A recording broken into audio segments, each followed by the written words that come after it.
Mr. Chairman. I appreciate it. But before I begin my questions, I just want to raise my deep concerns with the mass reductions in force that took place in the State Department on Friday. I find it particularly troubling that many of those who were let go worked on issues related to women, to human rights, and counterterrorism. And I do look forward to discussing this more in depth on this committee going forward. So, Congressman, I'm going to start with you because this morning it was reported, despite being removed from your role as National Security Advisor in May, removed from your role, right? Not working. Surprisingly, you've been on the White House payroll for the last few months. So throughout this hearing, you've made assertions that if confirmed, you would root out waste and unnecessary overhead at the UN. So can you confirm for us whether you've been receiving a salary from the White House since being let go at the NSA?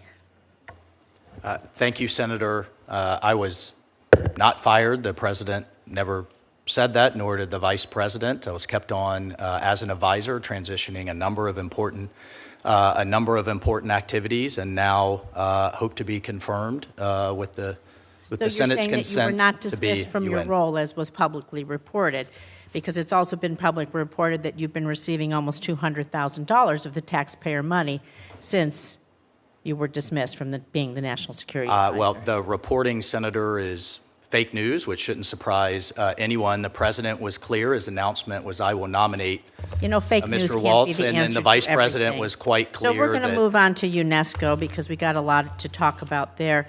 Undoubtedly, UNESCO has its flaws, including the history of anti-Israel bias. But the U.S. has also played a key role in defending Israel at the UN agency. So the U.S. has called for votes against unbalanced resolutions and supported efforts that promote international Holocaust education, press freedom, literacy programs, scientific innovation, and protect and restore cultural heritage sites.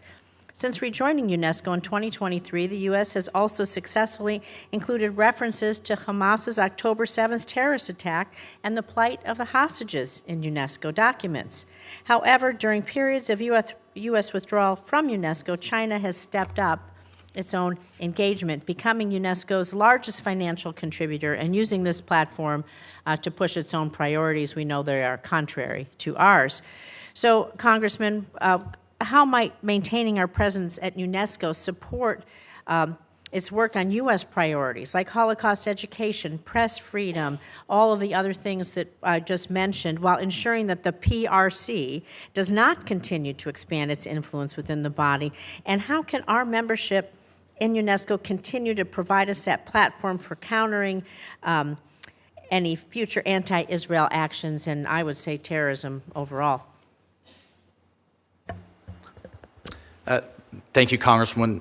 Thank you, Senator. And I certainly support, as I mentioned to the ranking member, any initiative to block and tackle Chinese Communist Party influence throughout any of these organizations. However, I do think we have to review closely our membership in these organizations, if we're getting return for the taxpayer dollars, if they're in line with our interests. Would you recommend, as you know, in the first term we withdrew from UNESCO. Under President Reagan, we renewed from UNESCO, and often it's been incredibly unhelpful to both Israel and the United States on the world stage.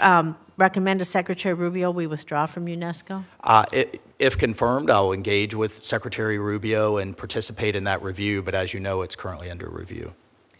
Thank you.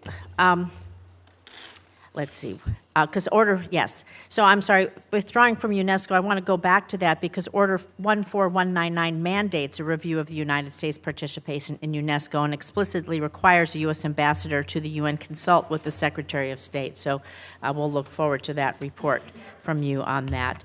I do have some questions about women in Ukraine, but I know that, Senator Barrasso's here, so that's fine. You were kind enough to leave it open. Appreciate that. We've had a good hearing. Thank you to our witnesses for being here.